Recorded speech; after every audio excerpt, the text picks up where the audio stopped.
பிரவீன் காந்தி அவரை பத்தி இன்னைக்கு பேசிடலாம் அப்படின்னுட்டு. ஏன்னா அவர் எலிமினேட் ஆகி போக போறாரு. எனக்கு வந்த நாள்ல இருந்து அவர் அந்த லவ் ட்ராக்ன்றத பத்தி தான் பேசிட்டு இருந்தாரு. நாலஞ்சு ஜோடிகள் வரலாம், ரெண்டு மூணு ஜோடிகள் வரலாம், ரெண்டு மூணு அஞ்சாகி வரலாம் அப்படின்ற மாதிரி எல்லாம் பேசிட்டு இருந்தாரு. பட் என்ன இதுக்காக அவர் பேசினாருன்றது அப்போ புரியல. இப்போ ஒரு 2 டேஸ்க்கு முன்னாடி வந்துட்டு சின்ன பொண்ணு அந்த அரோரா, அந்த பொண்ணு கிட்ட போயிட்டு நம்ம லவ் பண்ணிட்டு அது ஒரு சீனா ஒண்ணு கிரியேட் பண்ணணும்னுட்டு கேட்டதெல்லாம் வந்துட்டு கேவலத்தின் உச்சம்னு சொல்வேன் நான்.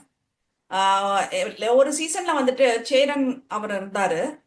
சேரன் சார் வந்துட்டு லாஸ்ட்லியாவ தன்னோட பொண்ணாதான் பார்த்தாரு. அப்பா பொண்ணு அந்த பாண்டிங்ல தான் இருந்தாங்க. இவர் வயசுக்கும் அந்த அரோரா வயசுக்கும் எவ்வளவு வித்தியாசம். அந்த பொண்ணு குழந்தைத்தனமா இருக்கு எல்லார்கிட்டயும். அந்த பொண்ணுகிட்ட இந்த மாதிரி ஒரு வார்த்தை பேசுறதுக்கு இந்த மனுஷனுக்கு எப்படிதான் வந்ததுன்றது எனக்கு தெரியல. He lost all the respect. அந்த அளவுக்கு கேவலமா இருந்தது. என்ன சொல்றது, நீ எதுவுமே பண்ணல, அவர் ஏதோ ஒண்ணு லவ் ட்ராக் மட்டும் தான் பண்றதுக்காக வந்திருந்த மாதிரி இருந்தது. இன்னைக்கு அவர் கிளம்புறதுல வந்துட்டு ரொம்ப சந்தோஷம்.